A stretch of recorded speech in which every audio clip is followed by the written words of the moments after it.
This week on Talking Real, we're joined by 2021 OAR President Axay Parekh. He's going to talk about where we've been, where we're going, and some words of wisdom.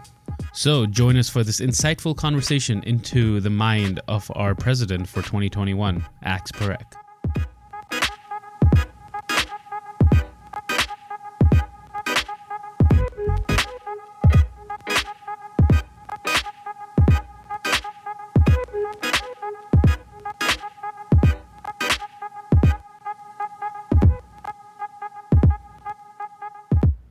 Welcome back to Talking Real, brought to you by the Oklahoma Association of Realtors. You're tuned in to what is actually episode 155, which I said was last week. Last week was episode 154, as it turns out. But here we are, episode 155. And Nabil, how's My bad. It's Nabil's fault. He told me last week was 155. I was super confident about it as well. I'm going to give everybody a piece of advice. Trust but verify. Hey, but you said it on air, so. Nabil, how are you today? I'm doing well. I'm excited about this episode. We've been going back and forth on this for a couple of weeks now. Absolutely. I say a couple, probably more than that. Right? Trying to get everything scheduled. Yeah. Yep. We've got our 2021 OAR State President Axay Parekh joining us in the studio today, and we're going to have a nice little conversation with him. That's right. Hopefully. I'm just kidding. It's going to be great. We'll see. In about 20 minutes, you'll know whether it was that or not. Well, let's just jump right in with our conversation with 2021 President Axay Parekh. We're joined here on Talking Real by another special guest back in the studio, and this time we've got our 2021 OAR State President Axay Parekh. Ax, how are you today? I'm doing great. How are you doing, Jeff? I couldn't be any better. And we're excited to have you in the studio here. We've been trying to get this scheduled, so we're so glad that you're able to make some time to come down and hang out with us and put a little audio down on the Talking Real track. Yeah, well, I appreciate you guys making time. I know it's been a scheduling nightmare, but you know that's a good thing. We're all busy. Absolutely. Right. You actually came down today because it's the first day of legislative session. And you were, did you go down to the Capitol for? No, they moved their meetings a little bit. So I couldn't make it here after our leadership team meeting this morning. So it was our executive team meeting. So I was like, okay, well, just come down, and I really want to see Jeff and Nabil. So, you know, we'll just come down for that. Hey, We're that's the fantastic. draw for Oklahoma City. Absolutely. Yeah, it's kind of interesting with legislative session starting. We're going to, now that it's that time, we'll start picking up some more legislative updates on the podcast as that gets going as day one. But it's weird because I don't think they let as many people in and all that. It's going to be kind of a weird year with everything going on. Yeah. So Josh, get ready if you're hearing this.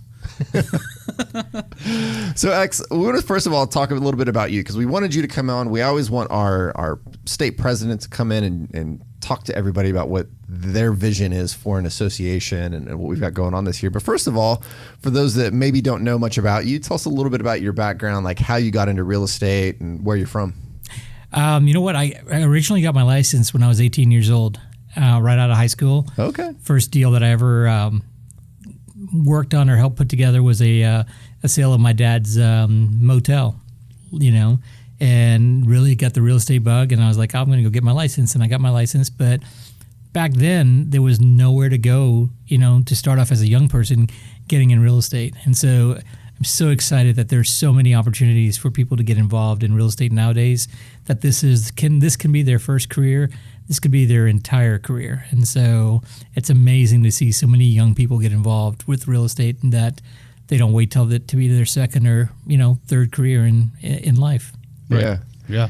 So you got involved and started at 18. So real estate has been a lifelong career for you?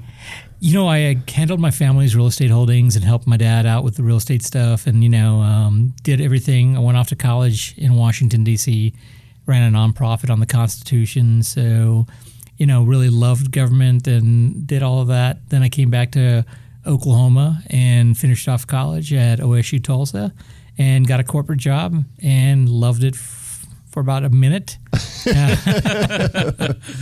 I didn't like being tied to a desk. And so had the opportunity to start up some businesses in Tulsa and did that. And then my brother actually told me that I needed to grow up and get a real job.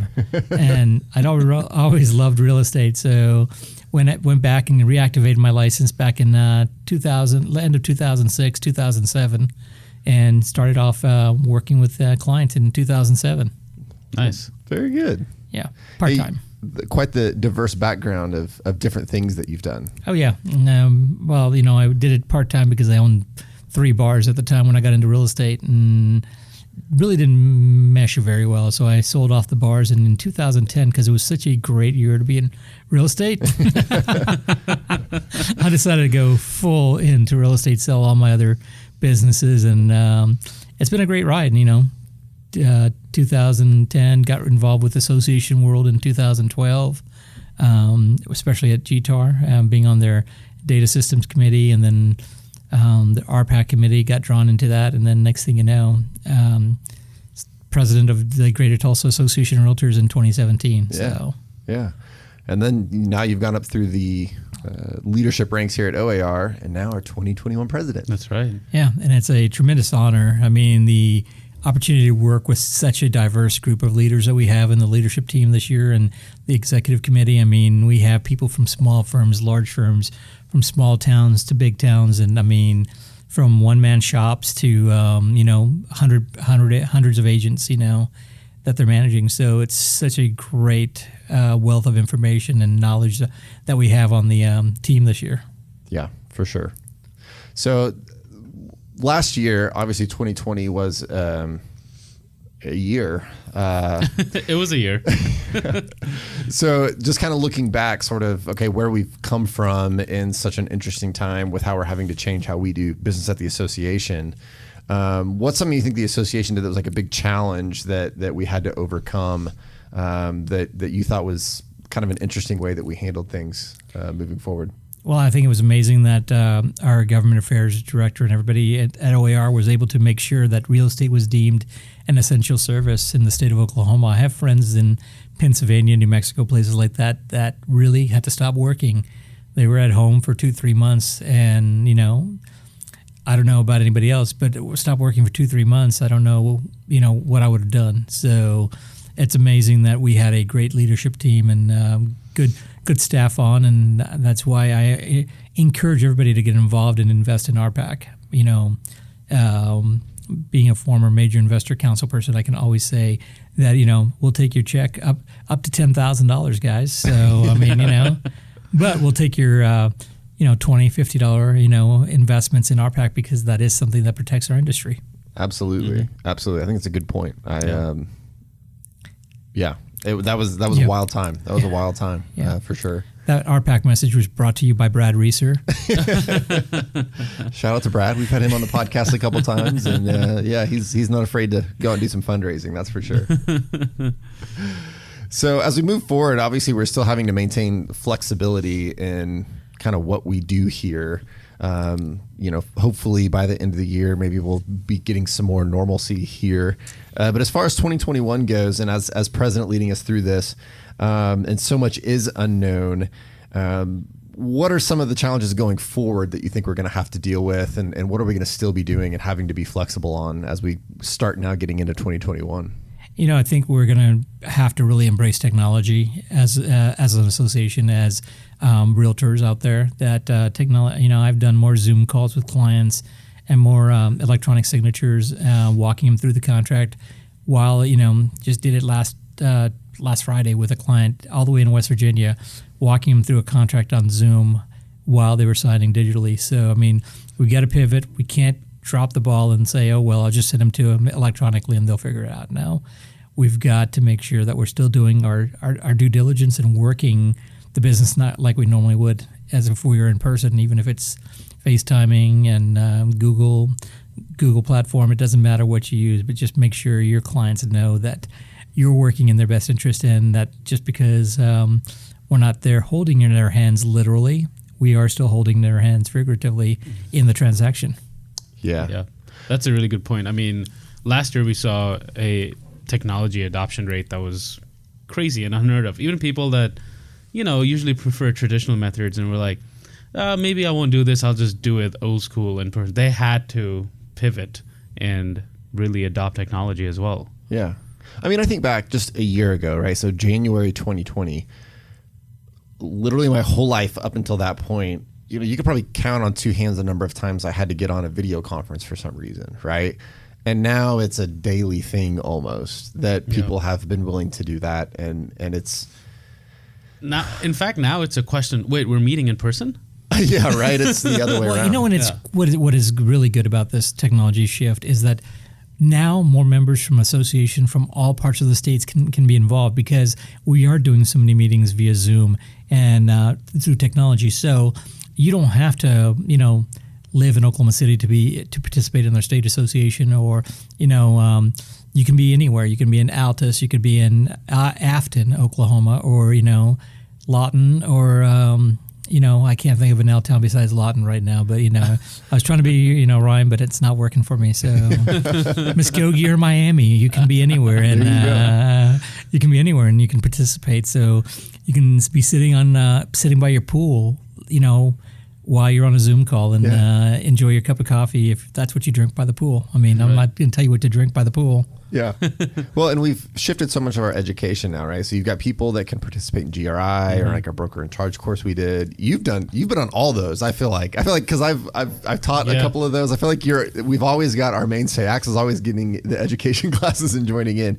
How's that worked out for you? Because I know for me it would seem like, oh man, 2 days of education class online is a lot. But well, when you have interactive teachers like you and Paul Dismang that have done classes, and Sean Carpenter that was here, when you have interactive teachers like that, it keeps the class interesting and keeps you involved. So that's what you find, is that you get these instructors that have pivoted, that know that they got to keep their audience reined in, because the average person has the attention of about three minutes before they're like, oh, who texted me or who called me. So it's been really, and one of the big focuses for me is education. I think that's one of our biggest things that OAR provides, is education for our members.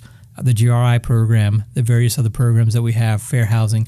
Everything that we do is providing great education for our members.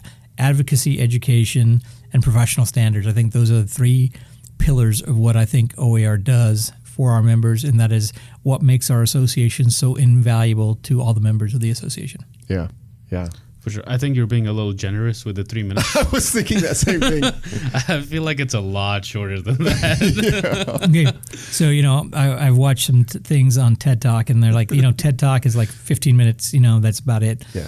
But, we're realtors, so we don't do 15 minutes. So I never make a video. So I do videos when on listings and things like that. And my videos are under 2 minutes long, because I know that if I go longer than 2 minutes, they're not going to pay attention to the last part of it. Right. So I always say under 2 minutes to get your videos done. And I think if you want to make a point, what I said earlier, bullet points, not biographies. You want to hear the bullet points. Absolutely. TLDRs. Exactly. That's so key, for sure.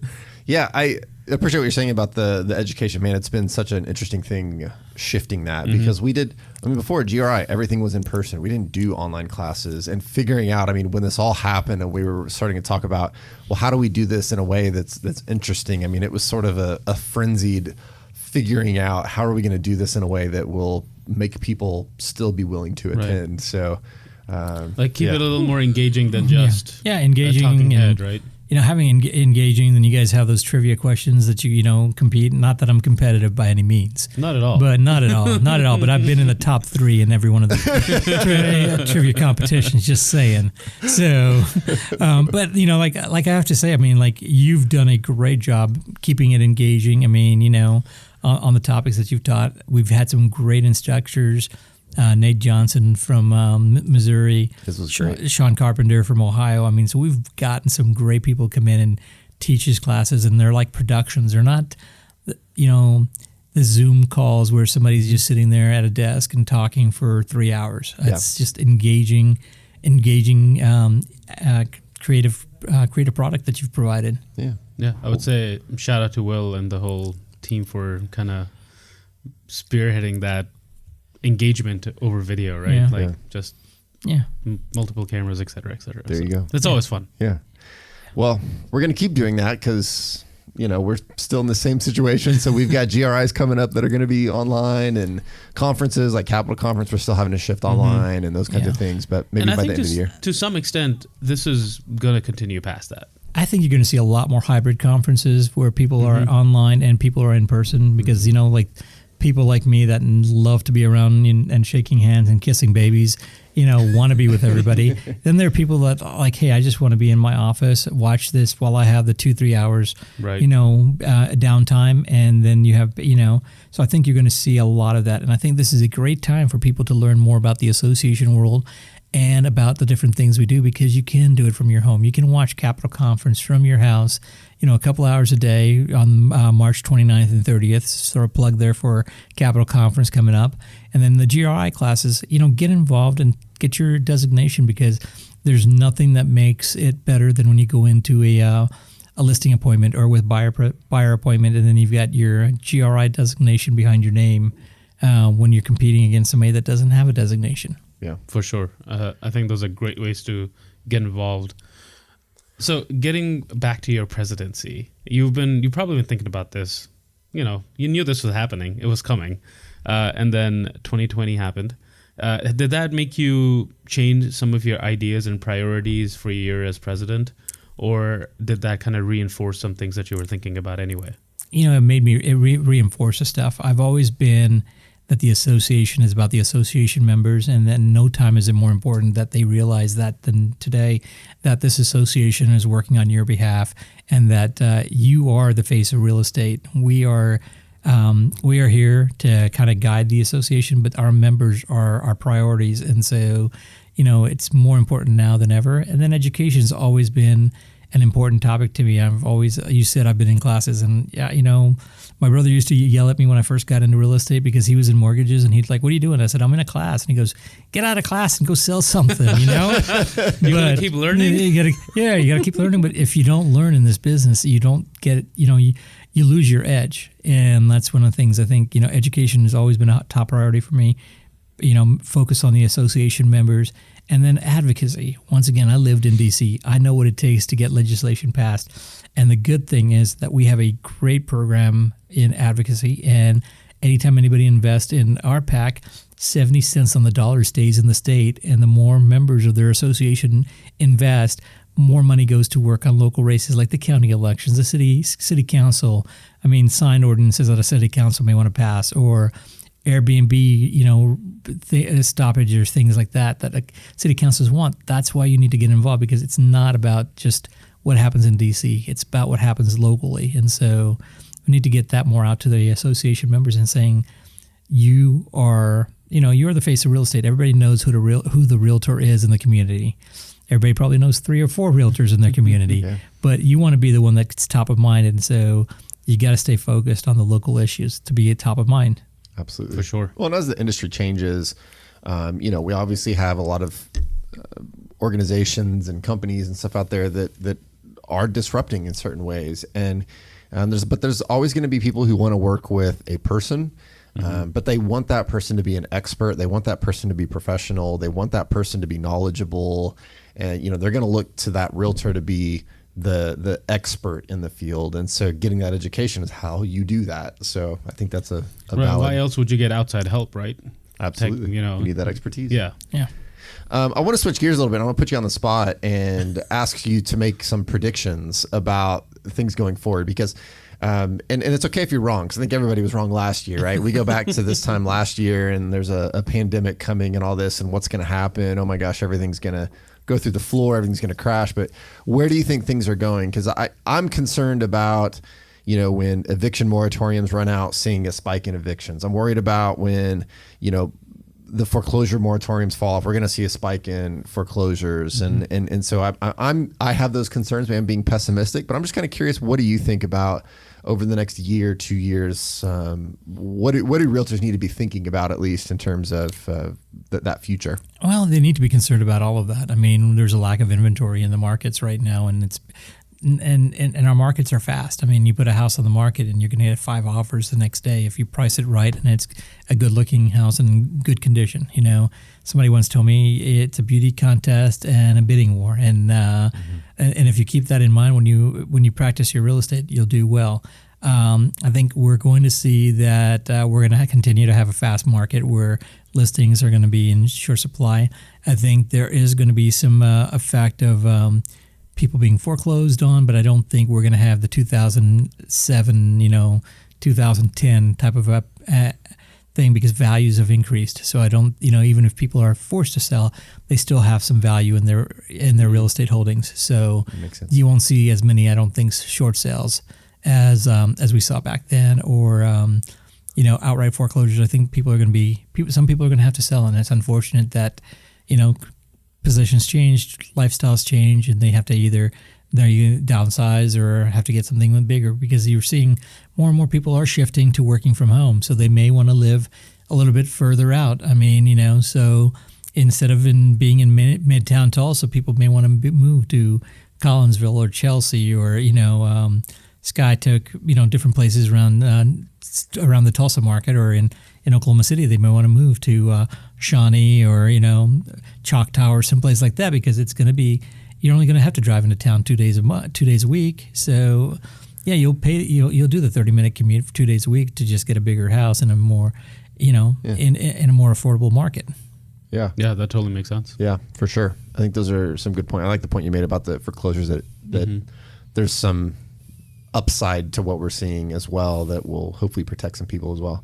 And also people that were able to go through some of the foreclosure or the mortgage modifications where they're putting payments on the back end, and it's not like they're going to have a year's worth of payments backed up that they have to come up with immediately. So it'll be a good thing. Well, we've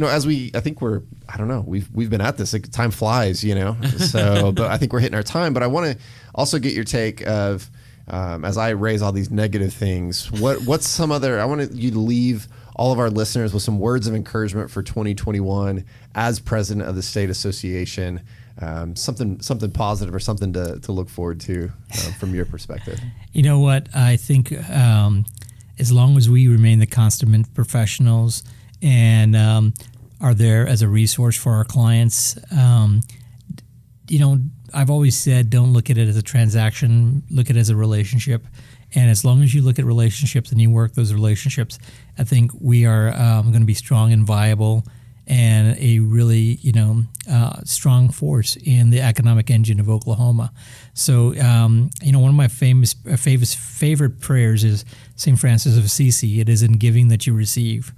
If we keep giving as realtors, there's bountiful. Or if, Zig Ziglar says, help enough people get what they want, you'll get what you want. So with that, I just tell everybody, keep giving and, being involved, and you will get tenfold back. I think that's beautiful. Yeah. That's perfect.